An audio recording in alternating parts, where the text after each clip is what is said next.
there, creepy collectors, how's it going? It's Douglas here at Dromblade Productions, bringing you another Killer Klowns from Outer Space related video. Last time we took a look at this screen-used Killer Klowns from Outer Space cotton candy cocoon, and today's items, while not quite as cool, are still pretty awesome. I'm going to be serving you guys up a double scoop of creepy in today's video, because we're going to be doing a dual mask review of the same character.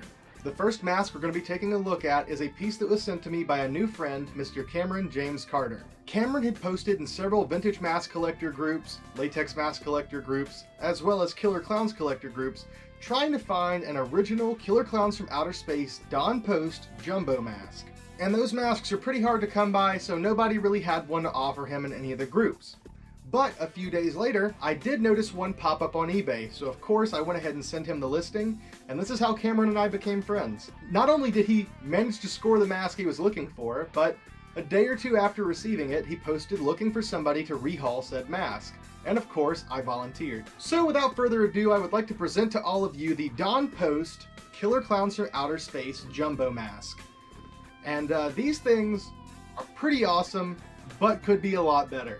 Don Post did a line of Killer Klowns masks for 1 year only, so they're pretty hard to come by, and even then a lot of the ones that you do come by aren't in really great shape. And even this one, it's not rotted, has no issues or anything, but it's a bit misshapen and could definitely use a little work. But out of all 4 designs that Don Post put out, I do think that the jumbo was by far their best design. The rest of them aren't terrible, but they just look a little off, and that's in the face sculpt.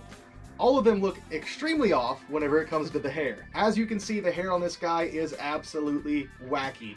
And this is actually going to be, I feel like the biggest challenge in fixing this guy up is trying to make this hair look a little bit more reasonable and presentable. He did want to try to keep all the original hair on and just have it trimmed up, restyled into something a bit more presentable, and the entire mask repainted. But with the way that they did this hair, I don't know if I'll have to completely rehair it or not. They've put either some kind of adhesive or just loads and loads and loads of hairspray in it, because this hair is super stiff.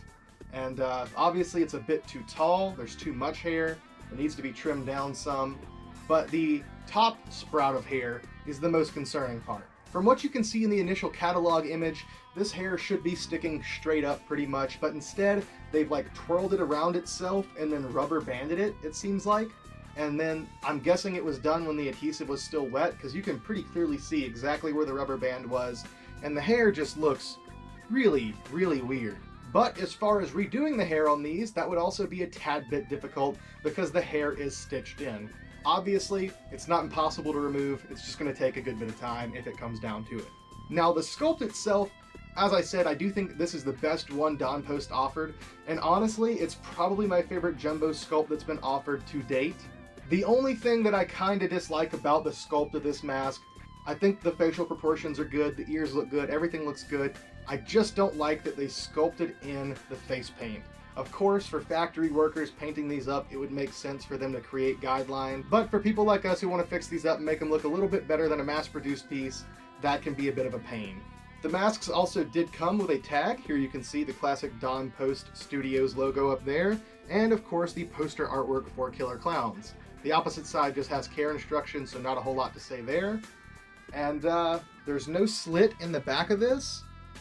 And that brings me to the next problem with this mask. While I do love the sculpt, I even don't mind the paint job on it. I think it definitely could be improved, but it's not horrible. I feel like the mask is a bit small. This feels almost just like an average human head size mask. And I haven't seen the other Don Post ones in person, so maybe they're similarly sized. But this is kind of a small mask, at least for something that's supposed to be so oversized anyway. Other than that, the simple smile with no teeth showing is one of the creepiest looks that any of the Klowns has, and obviously Jumbo has to be the creepiest out of all the Killer Klowns. If not even for what is the scariest scene in my opinion, with Officer Mooney being puppeteered like a ventriloquist dummy by Jumbo, it would have to be, of course, Jumbo beckoning to the child, trying to lure them in to crush them with the mallet. But as I said, this is going to be a double scoop of creepy today, because we're not going to be taking a look at just one mask, we're going to be taking a look at another Jumbo. Here we have what has to be, I guess, the newest version of Jumbo, at least mass-produced. We have the Spirit Halloween Vacuform Jumbo Mask. Don't get me wrong, I do love the Don Post one, but I like this one quite a lot as well. For only $20, I feel like these are great, if not even for a mask, just for a wall hanger as a decoration. Pretty great price. But the sculpt itself on these is not too bad. With a little bit of a repaint job, this thing could be amazing. This would obviously be a pretty easy thing to repaint. Just rip off the hair, go ahead and base it out, and then repaint it. No big deal. Now, as far as the details for the mask itself, the hair on these is not too bad, and I mean, obviously it could use a little bit of restyling, but it's nothing as specifically shaped as, say, Spikey's hair, so it's a little bit more forgiving with the copies you find in store. Then whenever it comes to the face paint, I believe that at least some aspects of Spikey's were sculpted into it, whereas with this one, it's not sculpted in. So, using this to make a different clown would be pretty easy. Of course, as far as straps, you have a 3-point elastic strap system in the back, and then 2 pieces of foam for some comfort. But I think that's pretty much it detail-wise on this mask, but I do have a question for you all.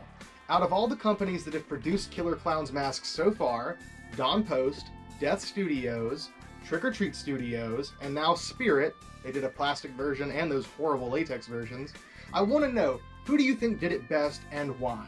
And with that being said, not much left to do but give you guys some good close-ups of both of these masks. Hope you guys enjoyed today's video and the rest of the videos that have come out so far this season. I love you all, thank you for watching, and see you next time.